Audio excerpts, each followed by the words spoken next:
पापियों का भी उद्धार हो गया है प्रभु का नाम लेने से।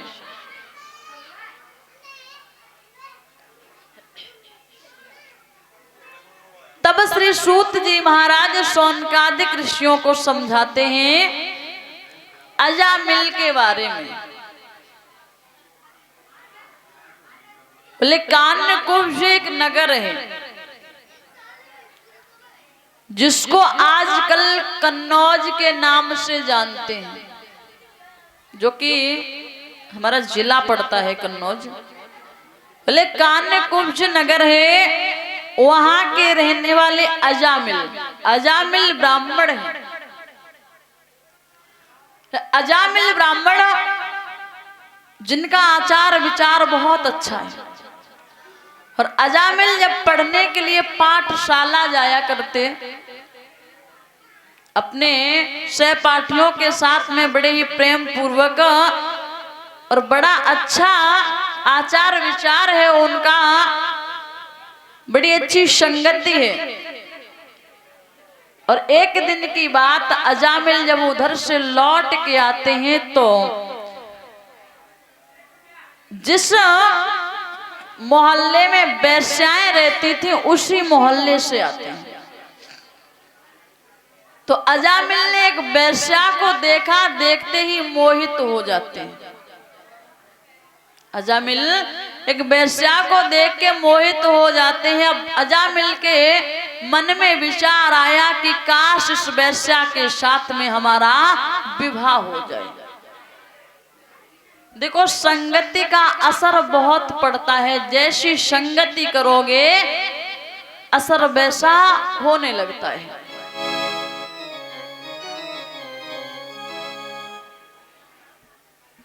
जैसे आपके आचार विचार है ना, आपको जब तक वैसे ही आचार विचार का व्यक्ति सामने वाला नहीं मिलेगा तो आपकी पटरी नहीं खाएगी।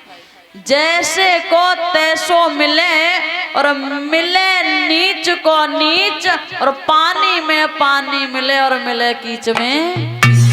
जो जैसा होता है उसके मित्रगण वैसे ही होते हैं। तो अजामिल जब उधर से आने जाने लगा, धीरे धीरे समय व्यतीत हुआ, उस वेश्या के घर जाने लगा। अब अजामिल का विचार बदलने लगा, संगति का असर। अजामिल ने उस वेश्या के साथ में विवाह कर लिया। गांव वालों ने गांव से निकाल दिया। अब गांव के बाहर उन्होंने एक छोटी सी झोपड़ी बनाई, उसी में अपनी पत्नी के साथ रहने लगे। लेकिन वो वेश्या, उसने अपने आचरण को सुधारा। धीरे धीरे धीरे धीरे समय व्यतीत हुआ। समय के अनुसार अजामिल की पत्नी के उधर से 1 2 नहीं 9 बालक हुए। 10वां गर्भ ठहरा हुआ है। एक दिन एक संत जी अपने शिष्य के साथ में आते हैं, तो गांव के बाहर चौराहे पे खड़े हुए, तो गांव के कुछ लोग खड़े थे। उनसे पूछा, एक बात बताओ भैया, मैं आज रात्रि में यहाँ विश्राम करना चाहता हूँ, क्या आपके यहाँ कोई अच्छे ब्राह्मण रहते हैं? गांव वाले जो कि अजामिल का मजाक बनाने में रहते थे बोले, हाँ महाराज बहुत अच्छे ब्राह्मण हैं, बहुत सदाचारी हैं, बहुत आचार विचार रखते हैं। कौन है? बोले सामने कुटिया बनी है, वहीं चले जाओ, बहुत अच्छे। उन्हें तो मालूम है कि अजामिल ने चोरी डकैती करना सब प्रारंभ कर दिया है, मार पीट लड़ाई झगड़ा सब प्रारंभ। तो जैसे ही भेजा, अजामिल घर पे नहीं था। उसी समय अजामिल की पत्नी बाहर निकल के आई, महाराज कैसे आगमन हुआ? तो उन्होंने कहा, बेटी मैं यहाँ ठहरना चाहता हूँ रात्रि में। तो उसने जवाब दिया, महाराज मैं वेश्या हूँ, मेरा विवाह एक ब्राह्मण से हुआ है, लेकिन अगर आपको कोई ऐतराज ना हो तो आप ठहर सकते हो। उन्होंने कहा, मैं अपना भोजन स्वयं बना लूंगा, कोई ऐतराज नहीं है। उन्होंने देखा कि इसको सुधारना पड़ेगा। बोले ठीक है, मैं यहीं ठहर जाता हूँ। वो ठहर जाते हैं। शाम हुई, अजामिल उधर से आया, और जब अजामिल आता है, अजामिल ने देखा ये महात्मा जी यहाँ? बोले महाराज कहाँ से आए हो? तो उन्होंने कहा लाला मैं जा रहा था, मैंने पूछा लोगों से, उन्होंने तुम्हारा पता बता दिया, मैं यहाँ आ गया। बोले चुपचाप निकलो। अरे निकल जाओ यहाँ से, उसी में तुम्हारी भलाई है।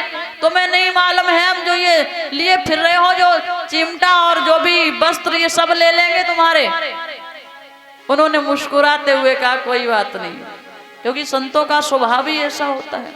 उन्हें लगा इसे सुधारना पड़ेगा, ये ऐसे मानेगा नहीं। तब तक पत्नी अंदर से निकल के आई, काहे को चीख रहे हो, क्यों चिल्ला रहे हो? अरे मैंने कहा है महाराज से ठहरने के लिए, इसलिए ठहरे। अजामिल शांत हो गया। एक बात मान लेना। बोले क्या? बोले तुम्हारी पत्नी जो है ना, बोले गर्भवती है। बोले इसके उधर से जो बालक हो उसका नाम हमारे कहने पर रख देना। अजामिल बोले वाह महाराज वाह, बेटा हमारा नाम तुम्हारे कहने पर रख दें। बोले फिर भी क्या?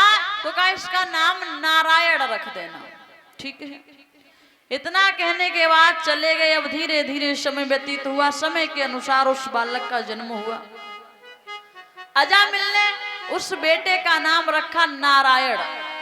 अब अजामिल अपने सबसे छोटे पुत्र से बहुत प्रेम करता, कहीं भी जाता नारायण, लौट के आए तो नारायण, भोजन करने बैठे तो नारायण, कुछ भी कार्य के लिए जाए तो नारायण नारायण नारायण नारायण नारायण कहते कहते उसने अपने पापों को कम करना प्रारंभ कर दिया। उसको नहीं मालूम ये बात।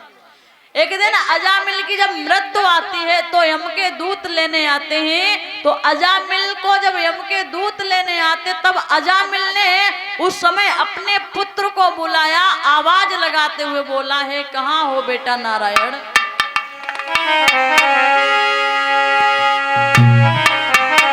कि ये काले काले दूत हमें हा हा लाला धमकाते हैं, अब बचा हमें नारायण तू, ये हमको लेके जाते हैं।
भगवान के कानों में आवाज पड़ी। भगवान ने अपने पार्षदों को भेजा कि मेरा भक्त संकट में है, दौड़ते हुए जाओ। अब एक तरफ प्रभु के पार्षद खड़े हैं, एक तरफ यम के दूत खड़े हैं। यम के दूत कहते मैं इसे लेके जाऊंगा, ये पापी है।